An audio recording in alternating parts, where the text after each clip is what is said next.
నమస్కారం మేడం. నమస్కారం అమ్మా. మేడం మీరు చెప్పినట్టు అంటే ఇంతకుముందు మనం మాట్లాడాం లా ఆఫ్ అట్రాక్షన్ అని.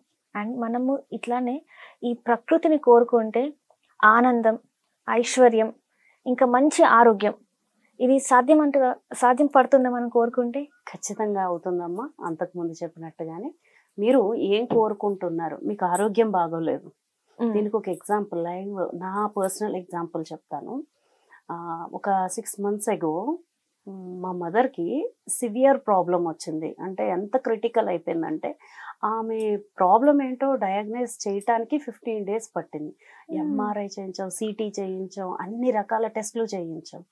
ఎన్ని చేయించినా సరే అవ్వలేదు. కరోనా అన్నారు, కొన్నాళ్ళు కరోనాకి ట్రీట్మెంట్ ఇచ్చారు. అది అయిపోయినా సరే ఆమె ప్రాబ్లం రికవరీ అవ్వలేదు. వామిటింగ్స్, మోషన్స్ అయితే కోమాలోకి వెళ్ళిపోయారు. చాలా క్రిటికల్ పొజిషన్.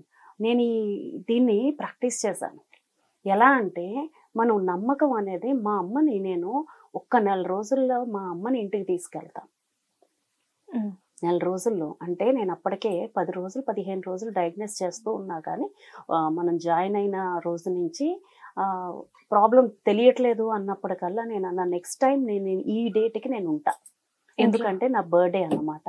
నా బర్త్డే టైంకి నేను మా అమ్మతో నేను బర్త్డే సెలబ్రేట్ చేసుకుంటా అని ఖచ్చితంగా నమ్మానమ్మా. మీరు నమ్మరు. అది ఎలా ఉంటుంది అంటే అది ఆరోగ్య విషయం. అది నా చేతిలో ఏమన్నా ఉందా?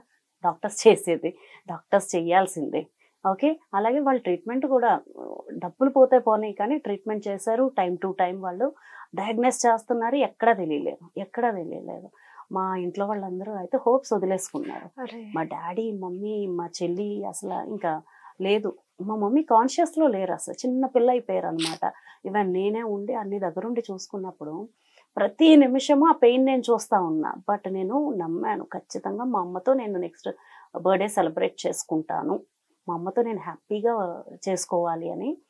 అది నేను ఎలా జరుగుతుందో చూడు. మనం ఎప్పుడు మొదలు పెట్టామో, ఎప్పుడు మనస్ఫూర్తిగా అనుకుంటున్నామో, నేను ఆరోగ్యం గురించి చెప్తున్నాను ఇప్పుడు.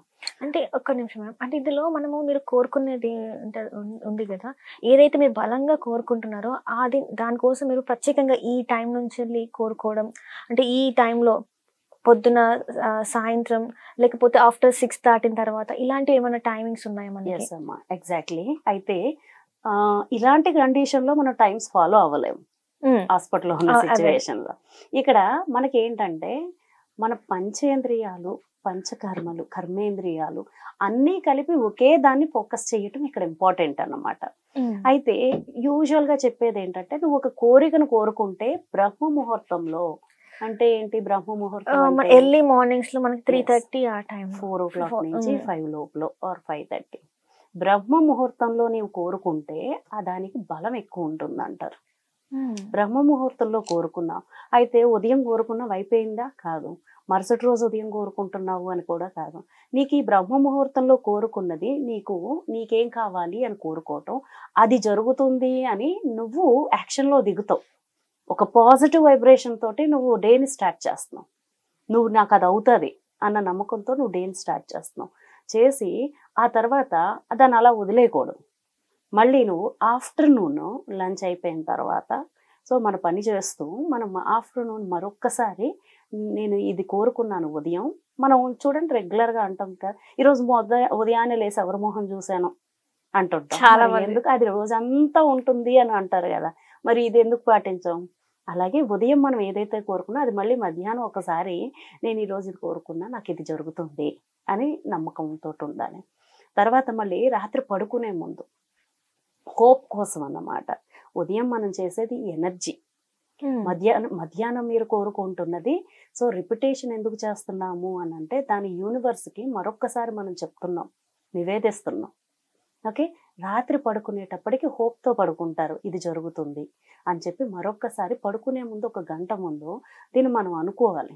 ఎలా అనుకుంటాము అని అంటే ఇక్కడ మనతో మనం మాట్లాడుకోవటమే. మళ్ళీ ఇంకొకసారి మన స్వామి వివేకానంద గారు చెప్పిన మాట ఆయన అంటుంటారు కదా, మీతో మీరు మాట్లాడుకుంటే ప్రపంచంలో ఒక అద్భుతమైన స్నేహితుడిని మీరు కలుస్తారు అని. అలాగా మీతో మీరు మాట్లాడుకుంటే మీరు మధ్యాహ్నం అయినా రాత్రి అయినా మీరు ఒక్కసారి అనుకోవాలి, ఇది అనుకున్నాను నేను, ఇది జరుగుతుంది అని. అయితే ఇది జరిగినట్టుగా మనం నమ్మాలి. వచ్చే సంవత్సరం ఈ టైంకి నేను ఇలా ఉంటాను అని నమ్మాలి. సాయంత్రం ఈ రోజు ఇంత చక్కగా గడిచింది, వచ్చే సంవత్సరానికి కూడా నేను ఇంతే హ్యాపీగా ఉంటాను అని థ్యాంక్స్, గ్రాటిట్యూడ్ చెప్పాలి. ఇది మీరు ఎంతగా చేస్తారో, ఎన్ని రోజులు చేస్తూ ఉంటారో అది యూనివర్స్కి రిపీటెడ్గా వెళ్తుంది. ఓకే, దానివల్ల మనం ఖచ్చితంగా అనుకున్నది జరుగుతుంది అన్నమాట. ఇక్కడ ముహూర్తము టైము అని కాదు, మనం రిపీటెడ్గా యూనివర్స్ తోటి ఇంటరాక్ట్ అవుతున్నాం, కనెక్షన్ ఉంటుంది మనకి.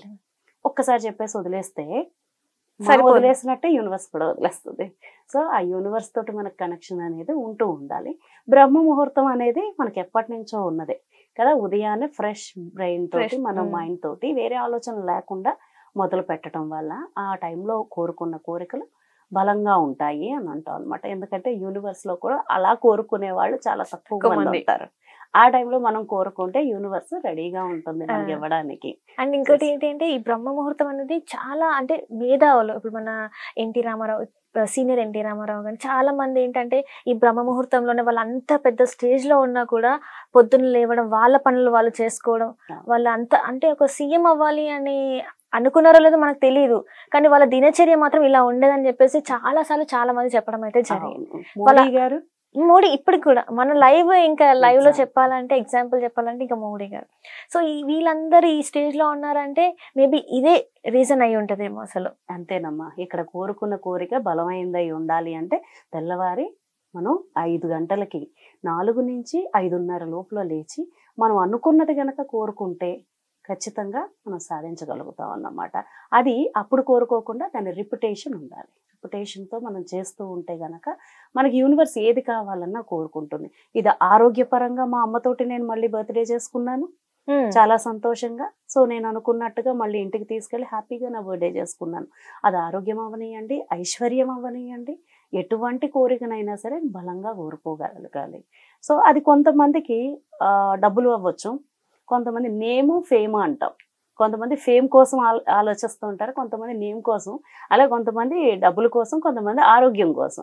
మీరు ఏదైనా కోరుకోండి, కోరుకునే టైంలో మీరు ఏం కోరుకుంటున్నారు అనే స్పష్టత ఉండాలి.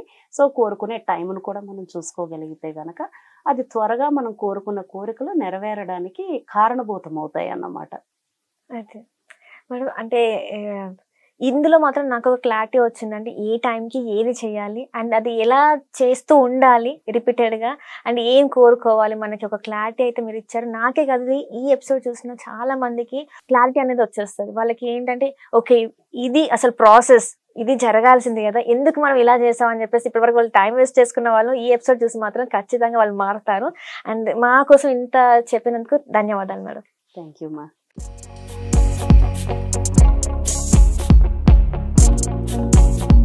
Thank you.